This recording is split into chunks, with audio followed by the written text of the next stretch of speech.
Arsenal won, Man City won. Why do we have to go through this as Arsenal fans? Listen, make no mistake about it. This is 2 points dropped straight. Let's just be real. 2 points dropped. Liverpool 5 points clear. It looks mad. Obviously, they've had a perfect start, winning every game. But this is why the Liverpool result, in terms of, when we face them, it's just aging worse and worse. Especially because of the fact that I felt like we had a handbrake on in that game. Today, we had the same handbrake on. Look, I wasn't against Trossard starting left wing. In terms of the GA's contributed to past couple matches, it was touch and go between him and Martinelli. Fair enough. But Marino starting in midfield, and there's nothing against Marino. It's just the collective of having Marino, Rice, Subimendi. It does not work. It doesn't work. And look, I wasn't surprised he started Marino. I didn't want it to happen, but I wasn't surprised. Look, the whole point of having Marino for Arteta is to do out of possession work, right? Cool. Look at this is how City scored. This is how City clipped us within 9 minutes. 6 players within the box. Sorry. Six on each opposition. So look, it's all the ball's bumbling everywhere. Marino's trying to win it, doesn't win it. Gabriel's gone tight as well. And this is how the counter springs and City do us in. And to concede like this is an embarrassing goal to concede. This is the best defensive team in the league. To concede like this, nothing short of embarrassing. Obviously, Saliba, today he was starting ahead of Mascara. Mascara's done very well and actually can feel like, I still deserve to start. But Saliba pulls rank, obviously, due to the fact that he's a more senior player. We know what he's done for us. But this was a poor goal. Even, once they were transitioning and Reinders had the ball, I wasn't pleased with Saliba's defended. I feel like he was jockeying and made the pass way too obvious for Reinders, man.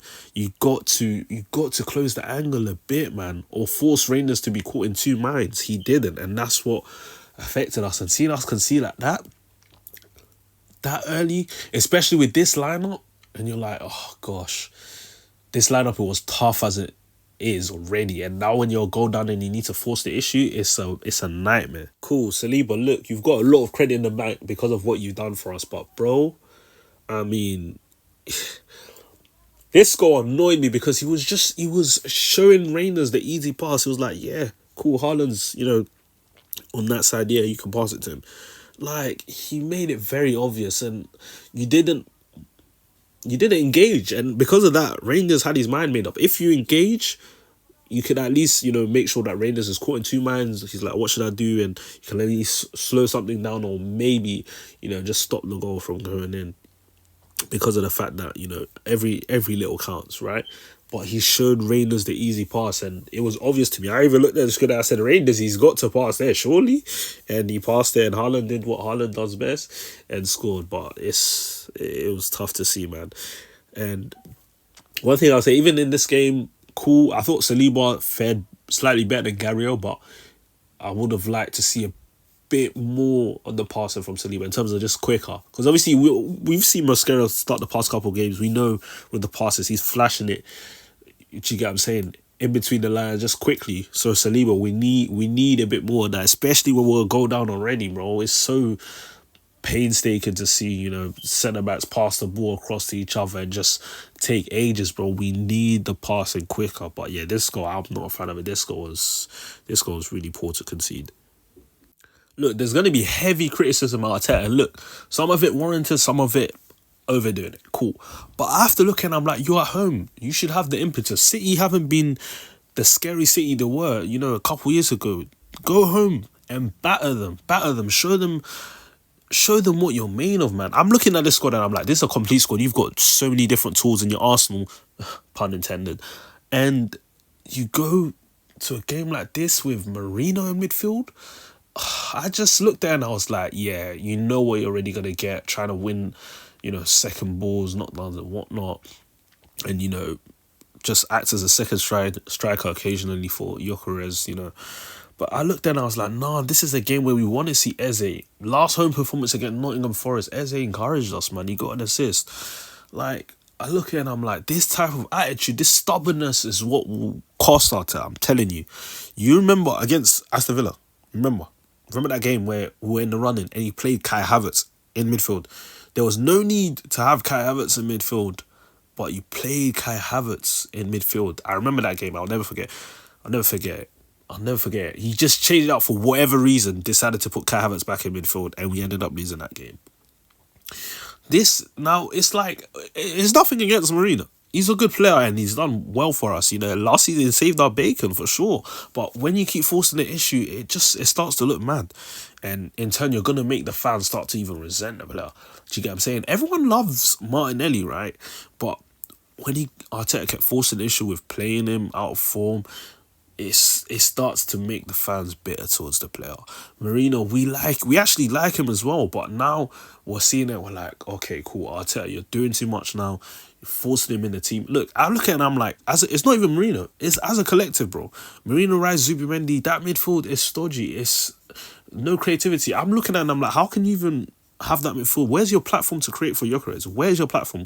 Madueke, we know he'll do his thing, he'll get to the ball and whatnot, but he hasn't got a GA yet, let's be real, even though he's done really well.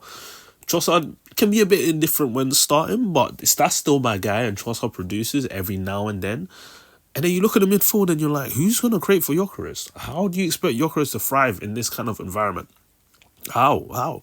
I looked at that and it's one of those ones, even the fans, like the energy was off, because obviously once we went a goal down, the fans were quiet, because they're looking at the team and they're like, who's gonna create? Who's gonna pull something out of nothing? I guarantee you, when people saw that lineup, you know, at 3:15 or whatever time the lineup was released, the confidence was just zapped out the Arsenal fans, honestly. And I feel like the whole first half, we wasted that whole first half. Let's be real. Cool, halftime comes around. At least he was proactive. Saka and Eze straight on from Madueke and Marina. Madueke had a good first half, but I believe due to some sort of, you know, perhaps like an issue with a knock or something, that's why Arteta, you know, proceeded to take him off. But yeah, man, listen, Saka and Eze is so good, man. Saka and Eze is so good. It's good to see Saka back, you know. And I think the brilliance about Saka is just does the simple things right and always makes the right decision. The way he retains the ball allowed us to sustain pressure on City. City, Pep was looking at it and was like, yeah, cool. I'm going to put on Ake, you know, left back. I'm going to put on Nico Gonzalez for Haaland. Like, he was trying to pack the midfield and he went to 5 at the back, you know, to try and secure the points, bro. But I'm looking at him like, Arteta, you tried to give Pep the layup with the lineup. Like, and do you know how crazy it would have been to lose this match, yeah? To lose this match. 2 losses from 5. That's what it would have been if we lost this match. 2 losses from 5. Obviously, we looked at the fixture list ahead of time. Yeah. And we're like, okay, cool. These first six fixtures, it's crazy. Let's just get past it, you know. After Newcastle, we'll see where we're at. Bro, this could have gone so wrong. And it's down on Arteta. We have to be real. The resources are there. Everything is there. Everything you need, you'll be backed. This has been a comprehensive window. You've got a comprehensive squad. The squad is crazy. Look at the bench we had, and that's without Odegaard. That's without Havertz. That bench is insane. That bench is quality. Like, this is the quality you have in your team, so we're not going to accept excuses now. Even with injuries, you look at it, you're like, bro, there's more than enough. There's more than enough in this team.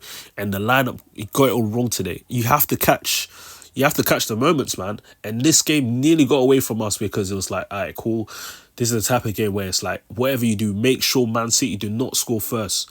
Do not score first, you know, because that would just wreck the game plan. And obviously, you got the pressure. You got to move to them. Second half, look, we moved to them. I'm not going to lie to you. We moved to them. Saka, just his decision making allowed us to sustain pressure.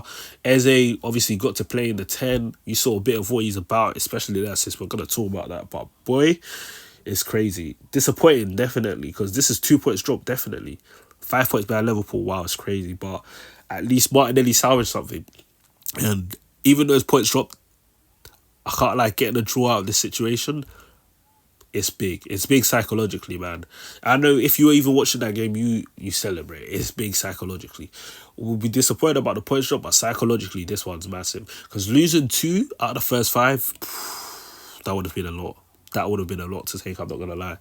So thank God for Martinelli. And hey, 2 games in a row, Martinelli off the bench, running in behind. He's done his thing. But Arteta, I wouldn't even say you caught life, because listen, the fans, us in general, were going to be onto you because that lineup was not what we needed. It wasn't what we needed, and you still proceeded to go with that, and because of that, we dropped points. So, hey, it's not good at all. But listen, at St James's Park, we do not want to see Marina. Actually, it probably even makes more sense to have Marina starting in that game, but on the balance of this game, why would you do that? Just put Eze in the 10. Martinelli left wing. Martinelli deserves a start after what he's done past couple games. Saka on the right, I'm cool with that. But yeah, man, wow. This was a lot. I was frustrated watching the whole game. This Martinelli goal is crazy. It's crazy. Look where Eze is. Yeah, look where Eze is. And even before Eze had the ball here, the ball went to Calafiori. Calafiori just touched it and let Eze have it. He knows real ballers respect real ballers. Cool.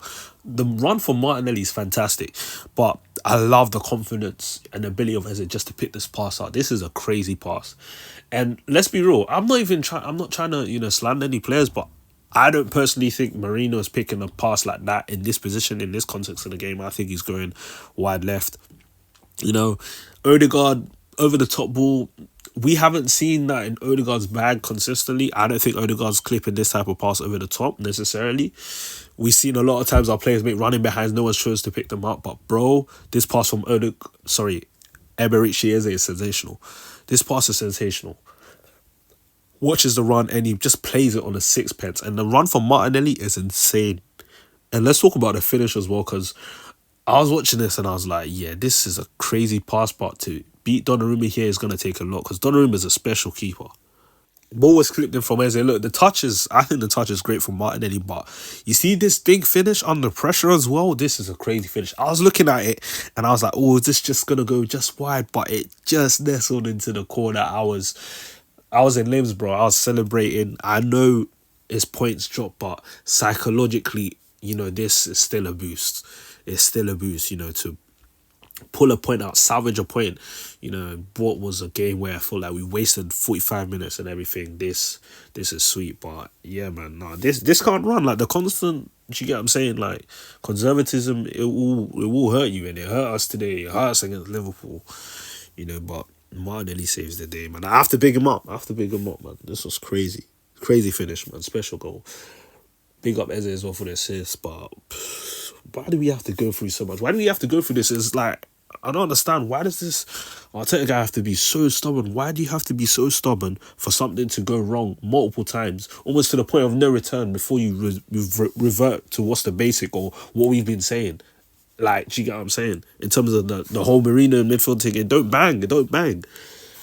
Oh gosh, and it's not even a slight on him. It's just like when you have the Marino rise Superman, it's not it, man. But we take the point, we move. I can't lie, 5 points behind Liverpool. It's not looking pretty. They've had perfect start, winning every game, but hey, that one you don't even watch it. I'll just say for your mental health, don't even check Liverpool games, man. We got to move, man. But psychologically, that's big for the season, because I think personally, if we lose this, yes, Prem might almost be a wrap.